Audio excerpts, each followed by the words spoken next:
Yes, I'm just about to do some test run now. Oh, Ambassador Buhari, thank you very much. Thank you. Yes, I can see my friends already joining us. Mr. Valentine Ozigbo is a famous man with loads and loads of fans from everywhere. So we are here to celebrate him tonight.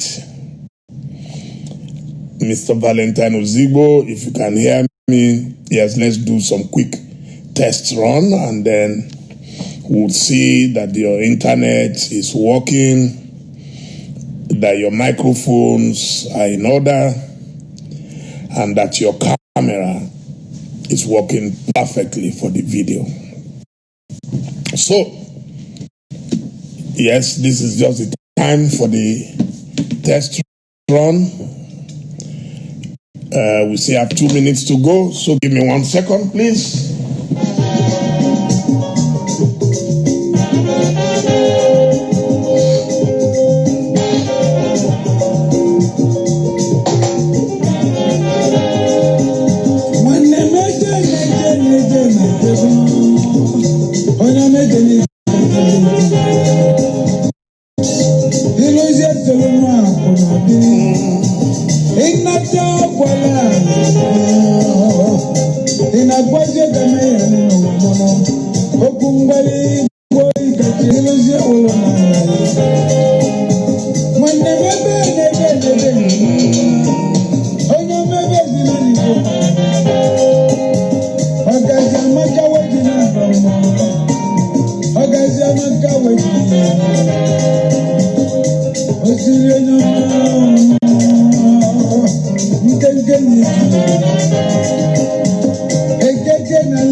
I can see the king of Bevista, Mr. Benny Obaze. Yes, one of my bosses in Lagos, my big brother, I love you always. How are you, sir?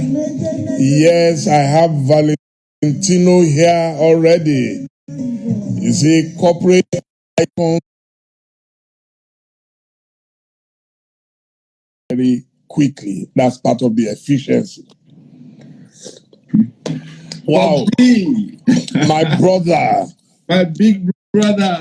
You are looking very good. I like the red on white. It's beautiful. Beautiful. How are you tonight? Fantastic. How are you? Fantastic. Doing good. Can you hear me well? I can hear you very well. Very well. Okay, my dear viewers, can you see us live on Instagram? I need confirmation, please. And if you can see us live on Facebook, live on Twitter, and live on YouTube. We're on all the 4 platforms at the same time for this great son of Africa, my very good friend, my dear brother, bring you in for the intro. So enjoy. Thank you. Thank you.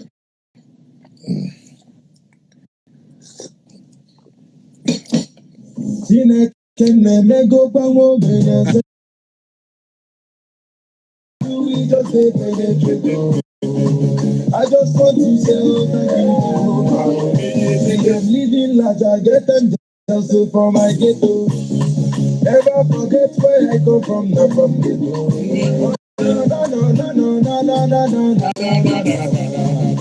I just want to say thank you. You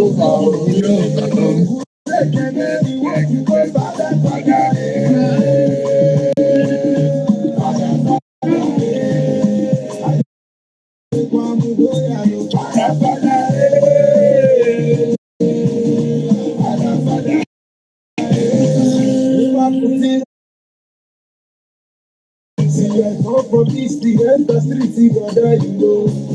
If you need that, I come to be you already know. If I know now, you know, don't get it. Oh, now, you know,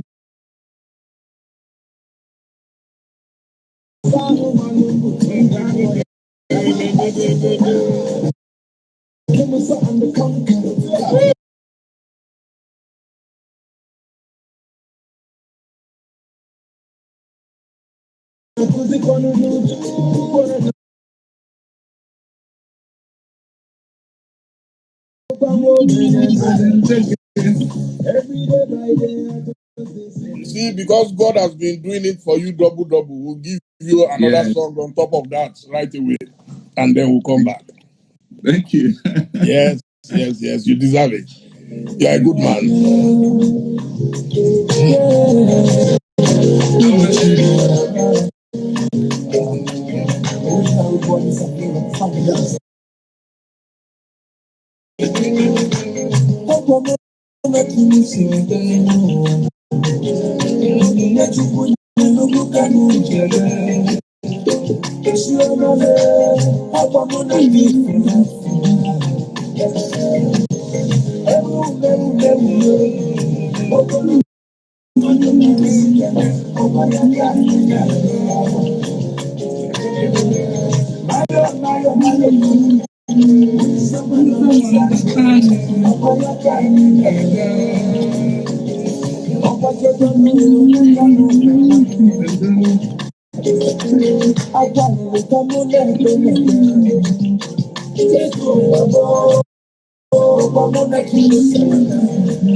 Oh, my brother. Thank you. Thank you, Bobby. Thank you. Thank you yes, so much. You are welcome on this You are welcome on this great show. And everybody wants to. We have heard a lot about him, but we want to hear him speak to us. So can you kindly introduce yourself to my viewers? Let me start by thanking you, my big brother. Thanking you, Bob D, for this great honor and privilege. I don't take it lightly one bit. God bless you. God bless you. And God bless you for what you do for humanity, for what you do for politicians, for entertainers, for everybody. God bless you more. God bless you. Thank you. One of the hardest things I find to do is to introduce myself. And I like to keep it simple. Hopefully, where there are questions and clarifications I can provide. So I like to impact lives. And I say this because I believe that there is enormity of grace of God in me. And freely I receive that grace. And also freely I must pass on that grace to others. And this is one philosophy and guides a newer way, a more creative thing to do. Check through from primary school up to today. I want to shine in everything that I do. Wherever I touch my hand, I want it to show a difference so that when I am gone, I want people to talk about that. I like to hear more what people say behind me than what they say in front of me. That's actually what is more important to me. So I'm a man who is built on that philosophy of continuous improvement, meaning that we must challenge the status quo. We must look for newer and better ways of anything whatsoever. Let it be something as trivial as washing plate at home to something big as changing the economy. So in anything that I want to do ever, I want to make sure I make a great difference. And I'm also a man who I believe I've been blessed with multiple exposures in life. I have moved from being a young student in accounting to a chartered accountant to a banker to an entertainer or entertainment promoter, down to a hospitality expert, down to a power expert, down to a soccer enthusiast and promoter, and down to a youth builder, a philanthropist, and hopefully soon a governor of a state. I like that. Yes, that's an open declaration. Okay, now let's take started my primary school in the same Umomaku and eventually moved on to Ako, still in Orumba, before coming back to my village, Amesi, in Agwata. We call all of that Old Agwata local government part of Anambra State. So the reason we moved headmaster in multiple jurisdictions, and you know how it is, whatever they are transferred to, we follow. And that's exactly how my journey started. But the reason I've mentioned, by the grace of God, my father is alive today, 91. My mother alive today, 85. I consider myself especially blessed to still have them alive and healthy and healthy. And so we moved from one village to another. It was in my village, Amesi, in Agwata, that I eventually went on to study in the secondary school, which I consider again a village secondary school. We were the second set of that school, Christ the Redeemer College, Amesi. And it was like going abroad for me. And going to Lagos was even unbelievable. Just being on that express was like, wow. So there's a road like this. And this is the humble beginning that we all started out from. And I thank God for where we have come today. So, yes, I wanted the school by school, like your biography in detail. In detail. Oh, all right. So let me actually then say that I'm the last child of my parents. We're 7 in total. And, you know, by the grace of God, I graduated in my secondary school as one of the best students. I actually returned by the same school to teach physics and maths until I gained admission. And I consider myself lucky and privileged because the Reverend Father, who saw how I represented the school in quiz competitions and all of that, thought it necessary for me to stay back while waiting for my admission. And I was the only student that was given that privilege. So eventually, I moved to the University of Nigeria, where I studied accounting. My choice, I actually wanted to, and I figured out the only reason was just to be able to answer that name, that title, doctor. And he gave me reasons why I should open up my mind and encouraged me to think about my passion, the things that I love in life. And I said, I actually like business. And so why don't you do a business course? And we went into, checking how many business courses, which one was better. And we zeroed in on accounting. And I think that was a life changer for me because I must have been a miserable medical doctor by now. Because eventually, and part of the reason he encouraged me to consider business course was he knew that maths was my best subject. And even to write medicine in JAM, you don't even do math. And I took English, maths, physics, and chemistry in my JAM, and eventually got into University of Nigeria. And that's where my story started. Because there, I took a decision. I actually verbalized this, and I said, yes, I'm coming from a village school. I know that there are a lot of people who are coming from special science school, federal government college, all the known ones, CKC, Umuahia, and all of that. But in this university, nobody would beat me in my class.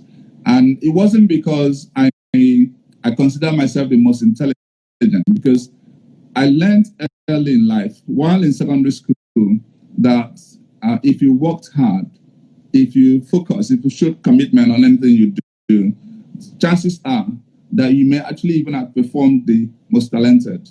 It's actually the person who hungers for it the more that succeeds, more than the most gifted. And I see that manifest in other places. When I see somebody like Messi and Ronaldo, and I can tell you that Messi appears most gifted, but Ronaldo works harder. And that's why in those intervals that Ronaldo beat Messi is because I graduated with the best result in both my department and in my faculty, and then I won all the 6 prizes there were. I moved on to do my MBA in the same University of Nigeria, and eventually started banking. My banking, exploits. In fact, I knew I was going to be a banker from my end of my 3rd year, because the gentleman, now Dr. Ozigbo, who's retired now, an old man now, who was a lecturer, became an ED in now Merchant Bank, the oldest merchant bank in Nigeria. And he had made a promise to us, whoever would come first in financial management, his course, there was a prize for the person. And guess what? I met A in the first semester with another gentleman. But in the second semester, I was the only A. And by this time, the man had left as a lecturer to become an ED in now Merchant Bank. So one day he walked in, he drove into the school. I saw him, I ran to him, and I said to him, "Sir, you actually do owe me. Come you knew, you're the best." I said, "Well, you made this pledge. I came, I got A in the first semester, A in the second semester." Anyway, he agreed with me and said, "Okay, instead of giving you the cash that I promised, you come to do your youth service in my bank." And that's how I secured where I would do my youth service while I was just entering the final year. And to cut a long story short, I spent 17 years in the banking industry and rose to the position of general manager. I was also head of international banking, which meant traveling to a lot of places. Now, before then, in my 30 years of, so I went to Lancaster University, where I studied MSc Finance, and then I graduated with distinction. And the school actually wrote about it in the Nigerian papers. And so coming back, rejoining the bank to another. So the same man who, village and upbringing, getting to abroad, which was Abuja, Lagos, and Enugu, and getting this scholarship, that opened doors for me. And eventually, I was moving to at least 15 countries every single year. And so that whole story of, and the reason I said it because I know a lot of youngsters are listening to us, and it's important to know there's no hurry in life. Just wait for 7 years and led the transformation of the hotel business for that period. And today is the legacy that everybody can see. And then in 2019, I became the president and group CEO of the group, which is until March during this COVID period, when I left to pursue my political career as next, hopefully, by the grace of God, next governor of Anambra State. But before then, I also had spent a lot of my time and energy in a lot of other things. I have been the chairman of Unusual Praise, which is a Catholic gospel event in Africa. I have been the chairman of Fit and Tricks, which is the largest promoter of freestyle football in Africa. I've been the founder of my foundation, the Chineto Ozigbo Foundation, and I've majored in empowerment. I've taken a lot of leadership experts in my village. And what I used to do, gather people, get them to be mentored, and provide opportunities and funding as well for them to start their own businesses. And then I organized talent hunts where they are able to participate in acting, dance. I got some of the winners to participate in those movies. So the idea is to empower the youngsters, give them opportunities, and like my boss would say, democratize luck. So this has been my journey so far. I hope that covers it all. Wow, what a journey indeed. Epic. Yeah, two things I have picked so far. Your level of confidence is incredible. You are extremely confident. It seems you know what you want and you know how to go for it. That's one. Number two, I like the powerful words. The person who hungers more for it gets it. I think it's something that all of us, whether you are young or old, should hold very carefully and dearly. The person who hungers more for it gets it. That's very, Correct. very important. Correct. Yes, I will take you back a bit. We became very good friends at Transcorp Hilton in Abuja, where your level of efficiency, if I had any issue, I didn't know how you are able to multitask. You are in a meeting, you are in this, and yet moments where we shared at the time. Could you tell us about the Hilton? Because I think that is where you came in contact with so many people. Who is who in Africa and beyond? Thank you so much. To be honest, I have to say a big thank you to God for the privilege of serving as the CEO then of Transcorp Hilton. And I have to also say a special thank you to Mr. Tony Elemelu for the opportunity to serve. The reality is, how did I even move from banking to hospitality? It's an interesting story. Within that period, I believe I, left my mark. That became a sensation. As a matter of fact, we used to be tagged the future.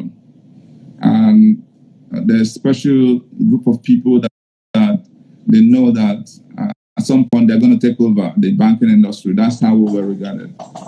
And so when I decided to leave, Mr. Elumelu was not very pleased.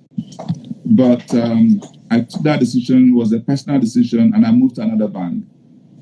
But we kept on as friends. And this is very important, the power of relationship, the power of networking. We were actually in a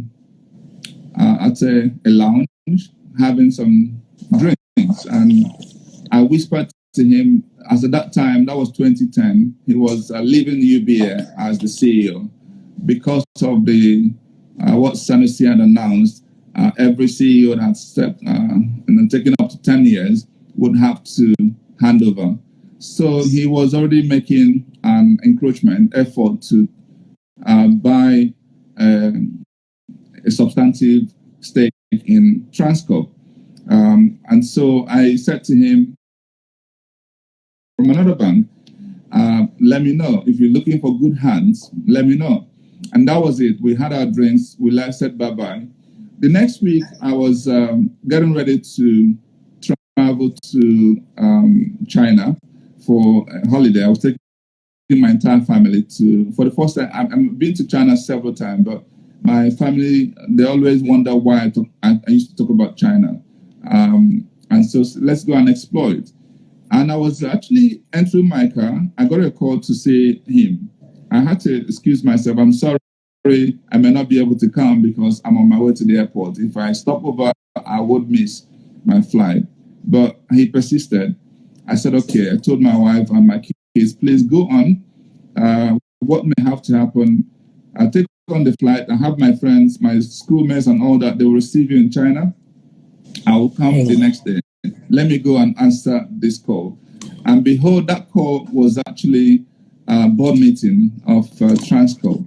And this was where I was being interviewed then for the role of Executive Director of Finance for Transcorp, given my banking background. And when that same day, I was told I did wonderfully well, and I got my offer letter after the interview. And eventually, on the day, the next day, I headed to China. When I came back and I resumed, I was told, you know what? We were actually looking for somebody we could trust to run the hotel business, and we think you should go and consider it. And I said, I'm sorry.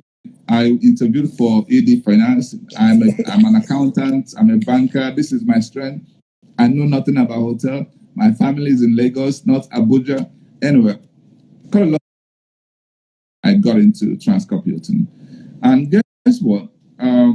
One of the things I believe that prepared me, because I had been in the service industry. Banking is a service industry. But in the hotel business, I think the level of service requirement is far superior than a banking business. Because if you queue up to wait for your money in bank, you probably don't complain that much. But if you're waiting for your room, or your food is not good, or anything happens, and guess what? You're seeing a message on social media and where you're being called up. Anyway, one of the things that helped me is what I consider my level of emotional intelligence. It's a long time I've understood what humanity is all about. They need to respect one another. They need to value people. They need to actually genuinely and with everything you have, love people. So that has been part of my growing up. And I guess because of that humble background, I guess because of that discipline from my parents. And so this is what prepared me for that role. So when I saw people, I genuinely cared. What if I was attending to you and I had any inclination that you're not yet well satisfied, I will stay back to apply them. Because for me, that was far the most important thing, the reason I was being hired. So everything what we call big strategy, big this, those secondary. So I spent a lot of my time doing what I call management by walking around, because your staff will sit up when they see your presence. They'll sit up when you're testing the same food others are eating. So it is important that I show that visibility. So that's why people thought I was ubiquitous. Somebody will move from Capital Bar to the know, he will see me. He will move to the booker. He will see me because I needed to make sure that every department was in check. So that level of emotional intelligence is what really helped me to drive through the changes. Of course, we didn't leave out the big meetings, the big strategy, the big numbers, making sure we stay close to meeting expectations of all the other stakeholders. Because in any business, the best thing you need to know is to get who are your stakeholders and how do you meet their every need. So if you have shareholders, how do you meet their infraction? If you have customers, guests, how do you make sure they're happy that they are, giving you the nod you require? If you have vendors, if you have communities, if you have staff, everybody must make sure you take care of them. And that helped me. But the two things I like to add here, one of the things that actually then helped me shape our behavior more was imbibing in that Kaizen culture, what I call the culture of continuous improvement. So we always look back to say, how do we know we are already number one hotel in Nigeria, but we were not benchmarking ourselves with Nigerian hotels. We have a lot of guys who are well-traveled, who come from abroad, and when I go anywhere, about any new thing, we have to come and talk about it. Which are the ones we can customize locally? Which are the ones we can imbibe internally? And all of that helped to shape our behavior. And ultimately, it wasn't a surprise. In the last 6 years before I left, we won almost every single award in the continent. We became the most decorated hotel. We won the best in Africa for 6 years consecutively. And this is not some local award. This is 7 Stars Award, Luxury Hospitality Awards, and World Travel Awards. So for me, I am very gratified that we left that mark. And people keep talking about this and the changes, the renovation we did, the transformation we did. And people used to compare our hotel with other hotels in Abuja, but not anymore. The difference is clear. And it's all because we internalize those learnings. Thank you. Wow. Yes, I can confirm to you that you almost became synonymous with the hotel. And whenever I was going there, but then you also introduced me to other the organization. So thank you. Thank you. Thank you. Now, Thank of all you. the places you've worked, I would want you to tell us what you learned along the way from each of your duty posts. Yeah. Now Merchant Bank was an affirmation. In fact, that was where my confidence grew. And the reason was I had left school as a whiz kid, the best student and all of that. And I started to carry myself as a leader. I always would worry about what will I do that may impact on the people that considered me their leader, including my fellow classmates. How did they see me? I needed to make sure that what I did gained the level of acceptance and approval. So that helped to shape my behavior. But something happened. I got into Now Merchant Bank as a young youth copper. The first assignment I was given was to take some spreadsheets, the financial account, audited accounts of PLCs, to go and analyze. We call it spread analysis. So they showed me a computer, how to put it on. But unknown to them, all through the period I was in the university, all through the period we were having multiple strikes by lecturers, I was busy learning new things. I was busy with all kinds of computer trainings, and those came very handy. So when they left me and I moved on to the system, and then I undertook that, Mr. Obuzo, who was then our manager, he opened this document and he says, wow, in my entire years of banking, I've never seen anybody who has done it this good. That was an affirmation that, okay, so I'm actually good also, even at work. And so I have to keep this momentum. And imagine that I left him after my youth service to join Diamond Bank. This man broke down in tears because he was making an effort for me to be returned, but I had gotten an offer. So I left Merchant Bank in the morning and I joined Diamond Bank in the afternoon. I never looked for a job in my life. I said everything had been in that sequence. So that was how I joined Diamond Bank. And within 2 months or so of working in Diamond Bank, Human Resources Department, managing files and all of that, I was posted to Warri branch.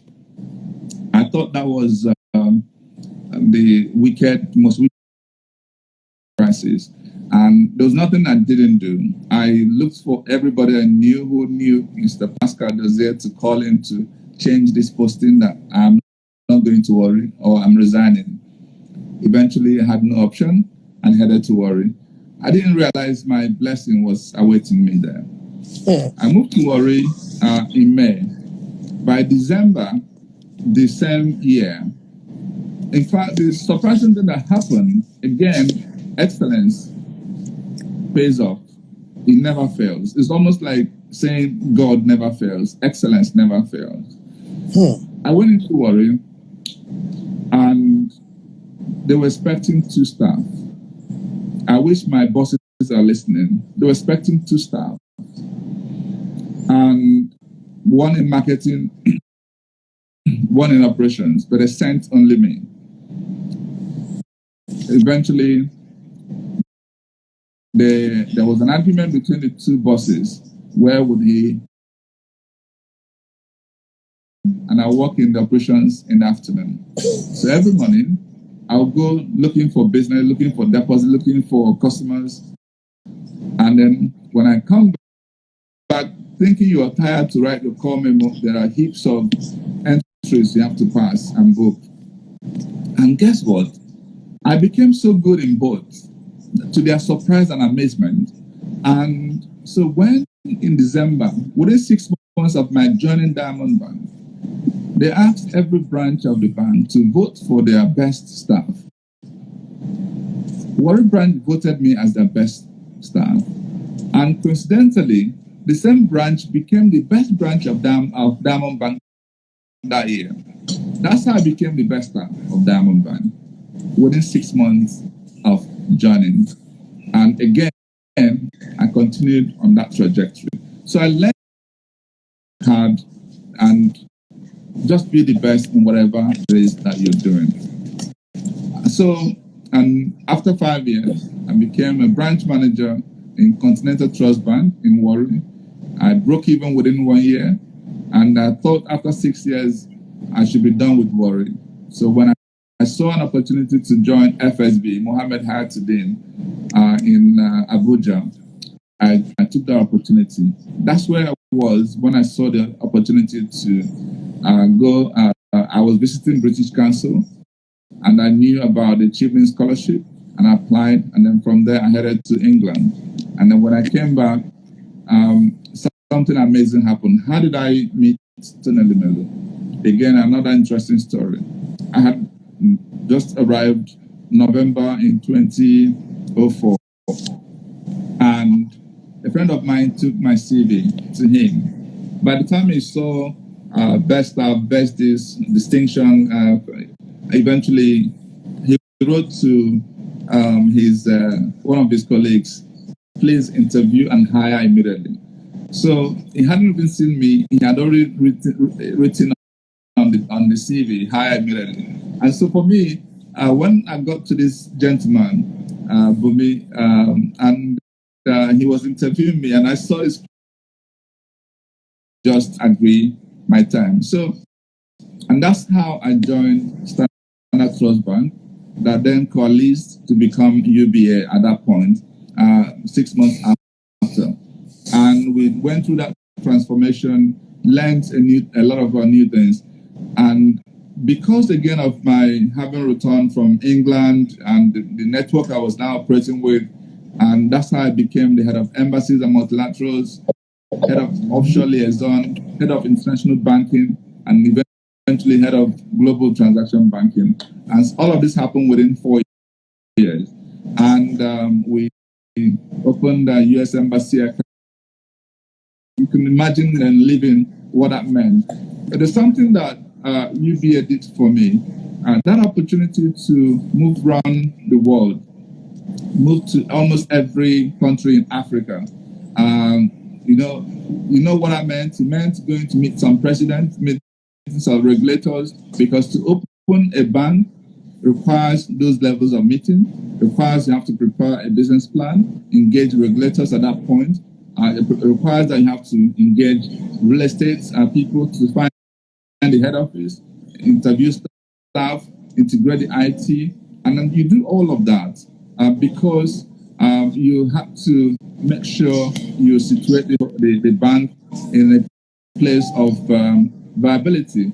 And you also have to find locals that we partner with, because any country we go to, we want to identify with a strong, credible local to be part of the going to partnership. So that's how to, actually eventually became a trainer.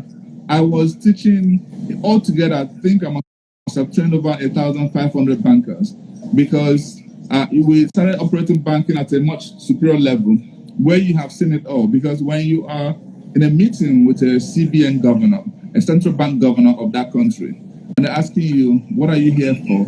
You've got to explain the opportunities in that country. I've already spoken about that. Thank you. Fantastic. Before we continue, we'll give you some music. It's been, trust me, you are super hot, super, and you are getting a lot of rave reviews online. Thank you. Oh, wow.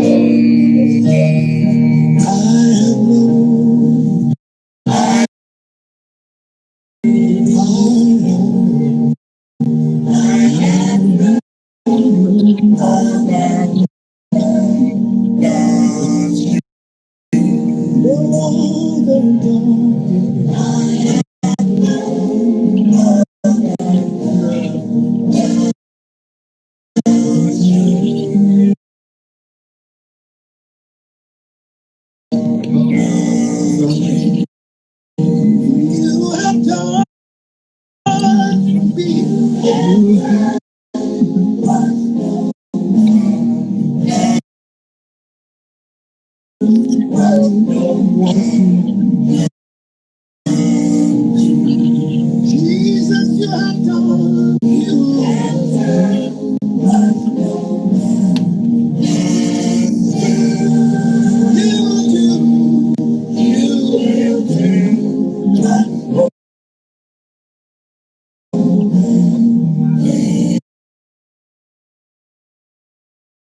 Father God, for you, I have known all you have done, what no man has done, and you will do what no man can do. I have no other God.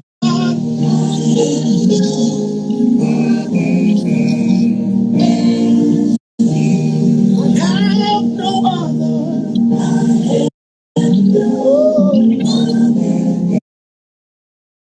God but Him. These songs are very relevant to the story of your life. That's why we're playing them. Precisely. Yes, I would like to ask. It's almost impossible for anyone at your level not to have some heroes, some people who inspired you along the line. Could you tell us about this? To be honest, I see inspiration from even the least of people. I don't wait to see the big names to be inspired. So I see any opportunity that I have to meet anybody.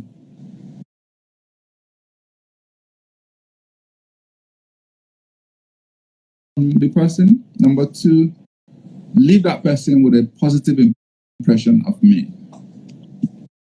So I start from God.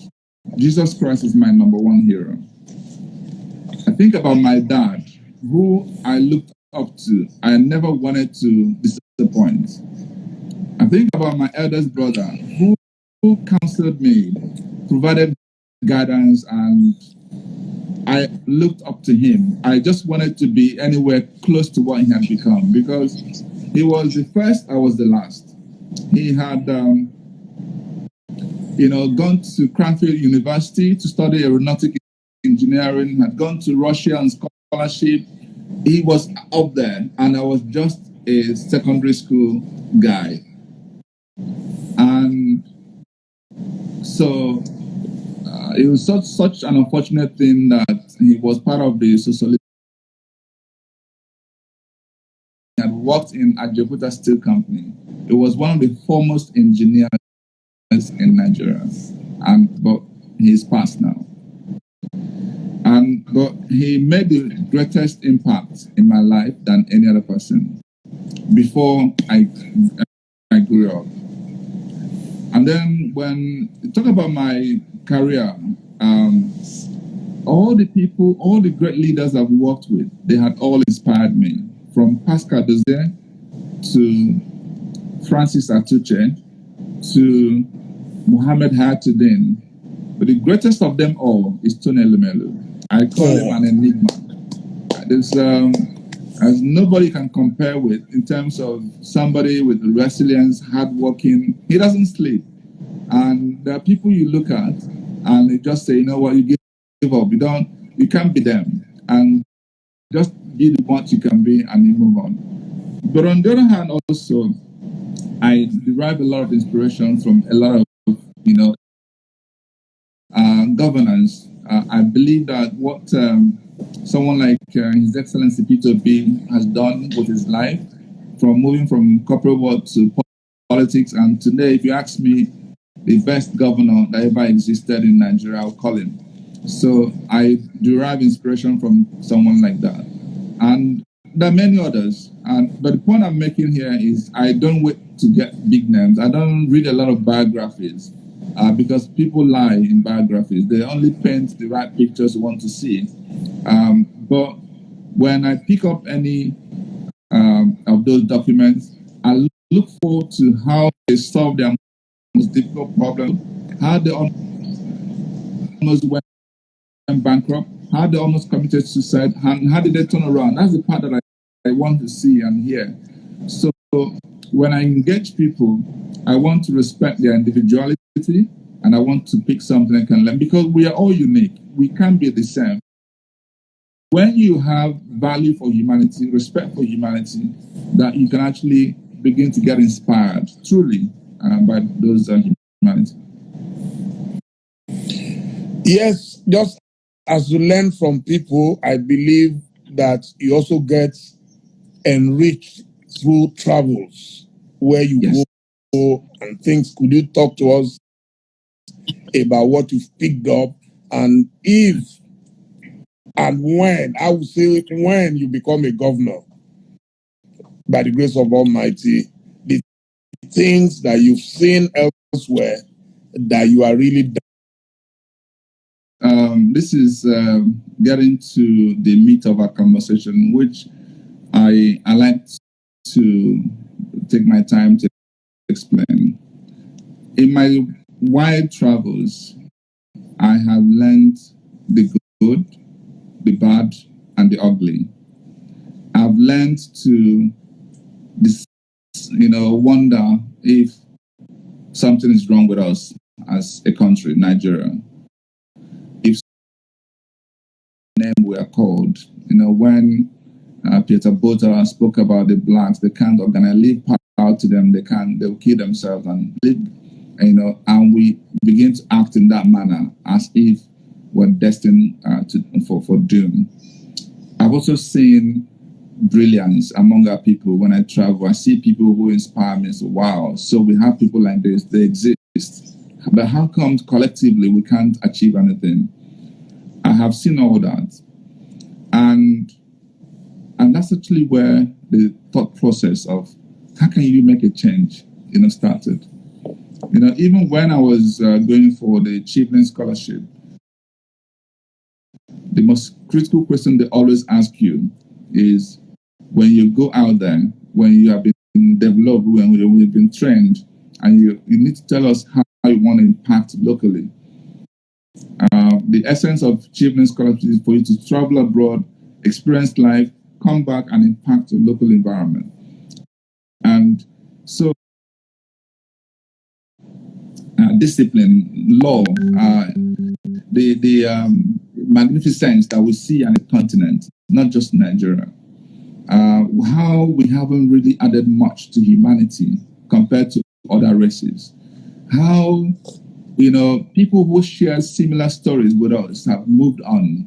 We were not the only colonized. There were other people that were colonized. We were not the only people with multiple, ethnicity, multiple religion, multiple this. Why is our own case different?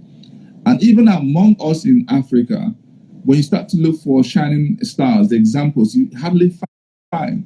It's not only more recently you start to see the improvements you've seen in Ghana, in Rwanda, in Botswana, but when you see all this, you wait to see when there is, transition, when power moves from the person there to has happened by accident. So in all of this, my own deepest introspection is how can we set a new standard? Does it mean we're going to live our life for this narrative for a black man? And you don't need to wait until you become anything bigger. Quite frankly, at a state level, if we have an opportunity to transform Anambra for good, if we have an opportunity to set a new standard for governance, where other states can come and copy and learn how to govern, to say, this is time for me to go in there, take over mantle of leadership and work with a team, because it's not something I know I can do alone. And this is the beauty of emotional intelligence. Emotional intelligence enables you to tell yourself the truth. You do a proper SWOT analysis. You know where you're weak, you know where you're strong. You find people who are strong where you're weak. And together, you're all totally strong. And you begin to deliver teamwork and change those stories and narratives. There's no reason why a state like Anambra, which is similar, like, countries, small size, for instance, you see that we have miles to go. There's a lot more we can do to get to where we need to. And for Anambra in particular, with the abundance of talent, resources, human beings we have,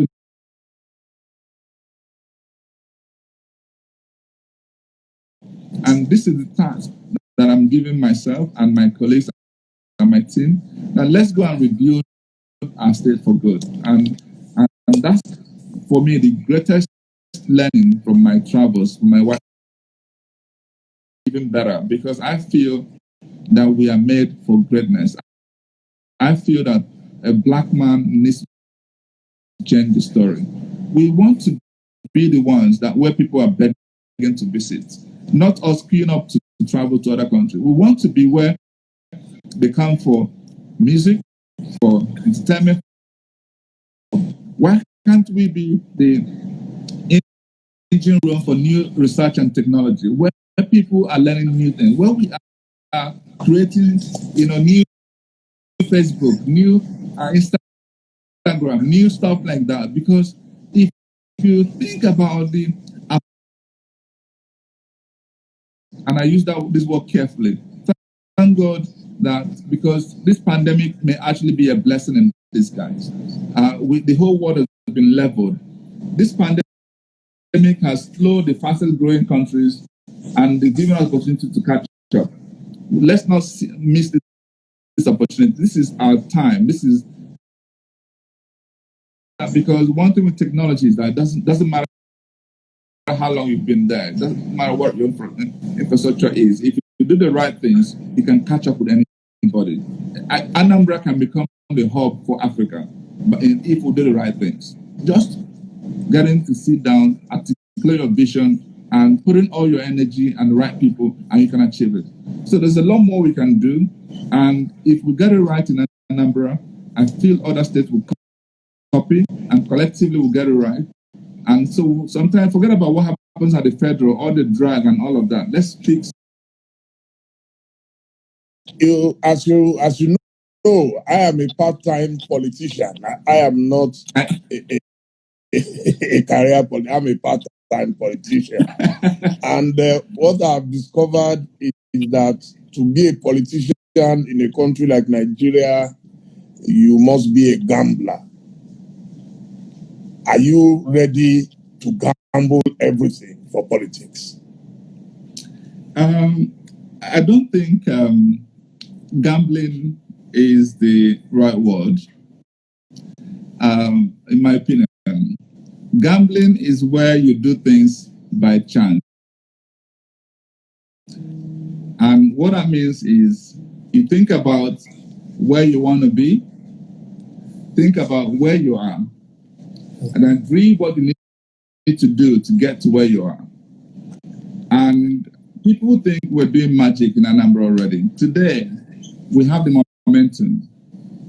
We are only a few months when we started moving around. Because campaign hasn't even started. I don't even say anything about party. I just use my foundation to preach my message. And guess what? Every other person is victory already. I feel that when people use that word, politicians are this, politicians are that, to be honest, if we do the right things, even those people who used to behave in a certain way will behave properly in your case. I feel that and is manifesting. One of the biggest strengths that I have is that God is with me on this project. So for me, this is not gambling. This is fulfilling destiny.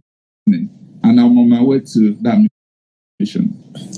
I deliberately use that word gambling because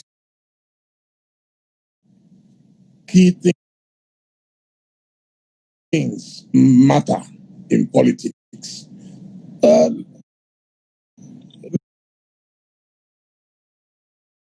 Issue of money, you need loads and loads of cash. Ethnicity, I'm sure even in Anambra, you would expect that it's just a state and all Anambra people are Igbos. But then you still have different your area. And then there's also the issue of religion in Anambra. I know most people are probably Catholic and all that. But so how do you hope to navigate and meander your way through the labyrinth of challenges? That's an amazing question. And it's interesting you ask this because this is actually precisely what we're going through. The PDP family that I'm coming out from is not one PDP. But good thing is that there's been a tremendous shift and progress within the family. And so I actually see myself as that unifier. What you find is that if you're already in politics, you either have belonged to one camp or the other camp. And so if you come out, the other camp won't say. But for me, who is completely fresh into politics, and guess what? Friends with all of them. So it's have become that uniting factor for people who wouldn't agree with them. So you actually will hear my fellow opponent saying, if it's not them, let it be Val. So that is helping me. And by the grace of God, maybe after hearing this, they'll start attacking me. I don't know. But, but the reality is that it is working in my favor. And I actually want to be that person that will not unite only PDP together. I want to unite Anambra people together. And if possible, ultimately, I want to unite the Igbo race into a positive common cause. And that's one. And then when you talk about religion, it is a big factor in Anambra. Also, Anglican and Pentecostals. What is important is respect for religion and support for religion's activities, and knowing that there's God and we also have one God. And what has been amazing is that I actually tend to receive more support from the Anglicans, for instance, and Pentecostals. If you see my squad, if you see my team, my colleagues in the that are moving around, they are actually predominantly Anglican. They've come to accept me, and it's because I am not that kind of person that go into divisions in church. No, I feel, and let me tell you, we should never allow ourselves, masses, to be the religion to be the opium. I got into tabernacles, I got into some house of worship, and you see from Greek religion to Catholic to Anglican to even Islam, Muslim, coming together and felicitating together. And you start to wonder, so why all this division? Whoever did this to us, please stop. We are also actually serving one God. So it doesn't matter what religion, doesn't matter what denomination. And when people are in their various, respect them for their individuality. I mean, if I must convert people, let them look at my life and be encouraged by what I've become. So I'm following you. And so I don't mean that we shouldn't, evangelize and see how many people you can bring to you. You can, but it is not for you to disrespect others. And my predecessor, I'm not simply, I haven't become governor yet, but when I think about how someone like His Excellency Peter B handled these denominations where he doesn't belong. So I think we should stop this division. And if I have my way, there shouldn't be religion in politics. There should be two different things. But this is what we are meeting on ground. For me, I have to thank God for the much I have achieved in life. I feel that I'm prepared for this election. I have my plan A, plan B, plan C for funding. So it's not an issue. Yes, money is a big thing in politics. It shouldn't be so. If I have my way, these are the changes I want to bring. How can we get the best of us without having to spend enormous amount of money? But you can't change this from outside. You can only change this from inside. You have to go in first before you can orchestrate the right changes. And I see, again, this pandemic as an eye-opener, as a leveler, because if, for instance, that money we waste will be gone, we will be able to do smart things, more efficient things, leveraging technology. And if you see the amount of money the INEC budgets every election, all of that can be saved. So I think we can leverage this opportunity, take advantage of it, and make the best out of it. And for me, it's already one of the things I would pursue if, by the grace of God, I become, successful. A lot of things just by cutting a lot of waste, because there's so much to cut. Yes, we've actually passed our time of 1 hour. Fortunately, Instagram has been very generous to me in particular. This is a night of celebration of a great man. Would play yet another song, and then now we're going to one of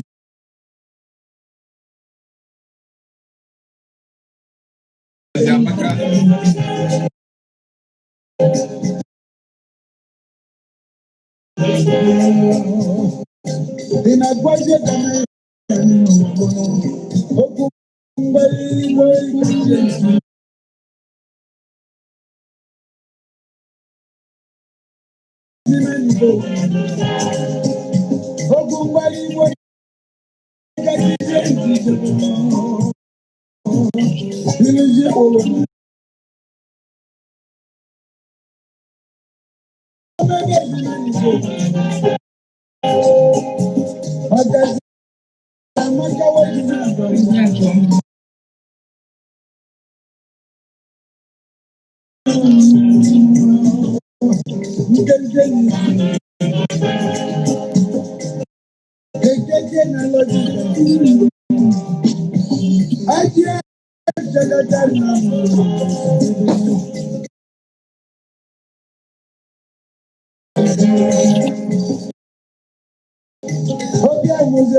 Yes, yes. I told you we were ready for you tonight.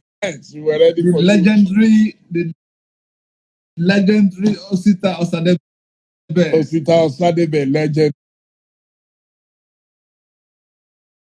A Grammy Award winner. Mm-hmm. Anyway. Well, God bless his soul forever. Okay. Amen. Yes, I was going to ask, what is it between Anambra State and bankers?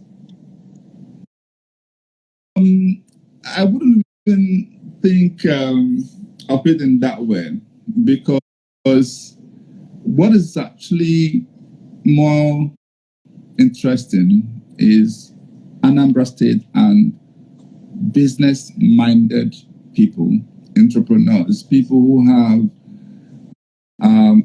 understanding of development and who are coming from private sector. I say this because we all have varying. I think Ngige was a banker, and P2B was an investor in banking. Do I level and the boardroom is different from understanding what retail. So it's actually only the current governor and myself that would be true bankers. But what I see that resonates strongly is that private sector perspective to politics. And what is important is that in today's world, it's not government that employs, it's not government infrastructure. It's actually government that simply provides the environment, enablement for private sector to take leadership. And this is the concept that my boss used to preach about Afro-capitalism. It's got to be anywhere you've been to, anywhere in the world, is actually small businesses that will be a very positive, right thing. Because when we have that mindset to see that we need to show transparency, competency, bring credibility, consistency. I don't mean to say that you have to have those experiences to be all of that, but you know that this is the world you live in. Today, if no quarter will pass without my submitting a record of what I've done. Every month, I sit down to do what we call monthly performance review. Why did we not catch up with this? Okay, what measures are you going to take to get there? That mindset is what we need to govern properly. And in most cases, we need to do a lot of improvements and shifts in our civil service, in our public service. So we need to govern do in politics like we think we're doing it in business. I think the opportunity that we have to do. Well, one of my favorite quotes is that leadership is about managing people and resources. Meritocracy. It seems most godfathers do not look for merit. They look for control. They are control freaks. And they look for people undue influence. You see, who owns Anambra State is actually the people of Anambra State. Anambra State would wish for somebody who is competent, who they trust that can deliver the goods and make Anambra a better place, whether security-wise, health-wise, structure-wise, and all of that. And so what you find is, yes, we have people who we call our leaders. They deserve our respect, but not necessarily to shape what happens just for interest of few as against the common good of many. I say this because for me,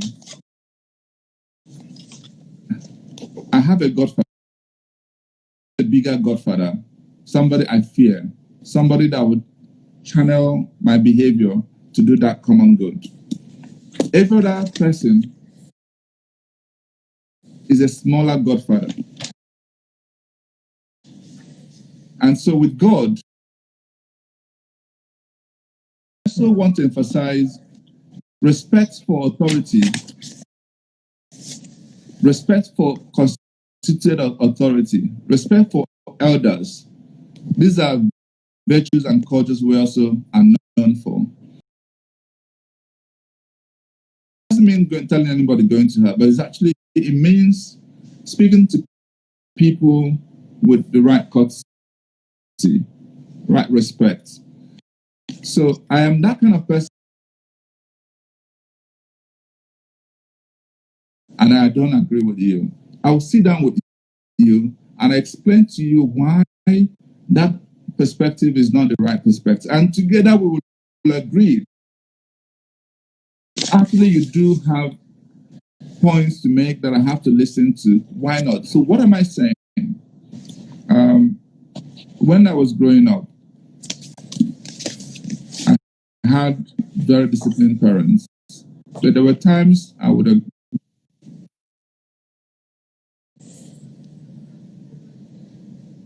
Hello?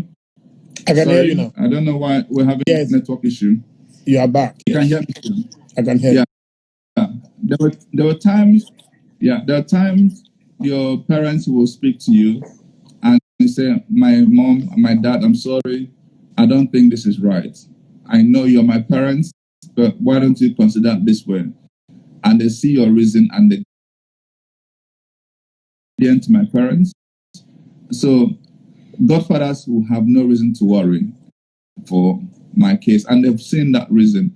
They know that I'm respectable. They know that I'm humble. They know I will not disobey when they give the right, direction. But of course, when it is clear to me that they are saying what is not in consonance with the common good, or what I consider is according to what I consider fear of, that's where I think we can manage the issue of Godfather.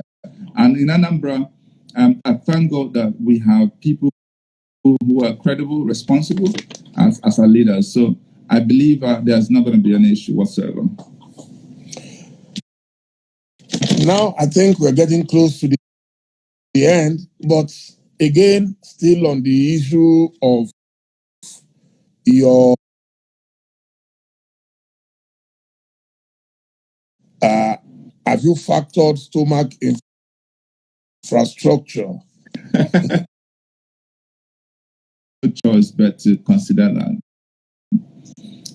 But not necessarily in the way it's been done today. When you ask me, how do you, thank God we have a lot of billionaires. It means we can gather people, provide the right leadership. Structure will obviously not be out of the table, but we will do it in such a manner we can actually celebrate the people that provide those support. The important thing here is we have to stay focused. We know we have a mission. We know we have infrastructure to build. We know we have all of these common goods to deliver. And we want to measure, very methodically how we are approaching things and ensuring that we do things efficiently. So we will not sacrifice the future for what we have today. We will take care of today and we'll take care of the future. We will go with our big plans. We also take care of our immediate needs. And it's actually what I call the concept of balance. Look at the long term and look at the short term and find the right middle. Balancing is also what will bring work life, heaven and earth, and spiritual and physical.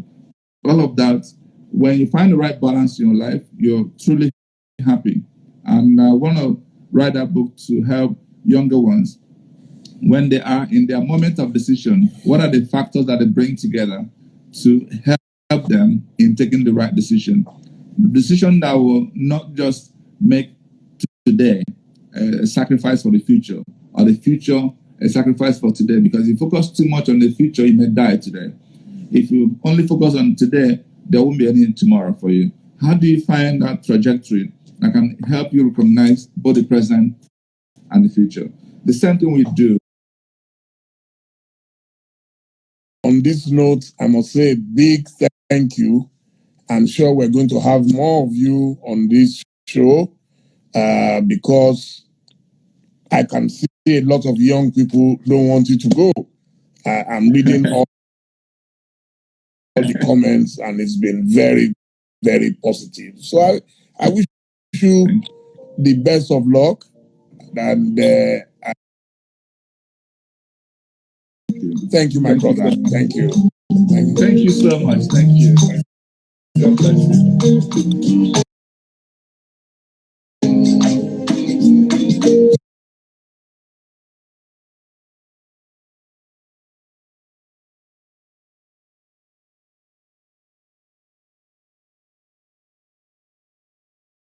You are the girl I've been waiting for.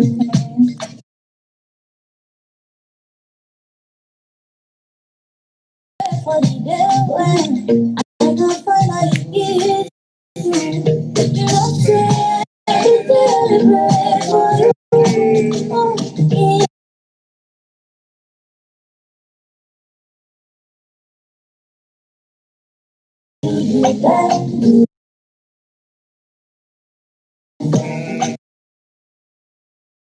I said, boy, you wanna be like baby, now you are gonna be. Oh. See, I may not keep the word to you, but I give you what I have.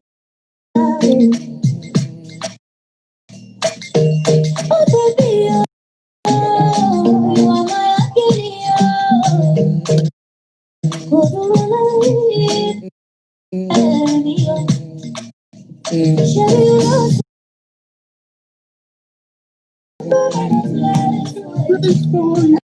That's why my heart is like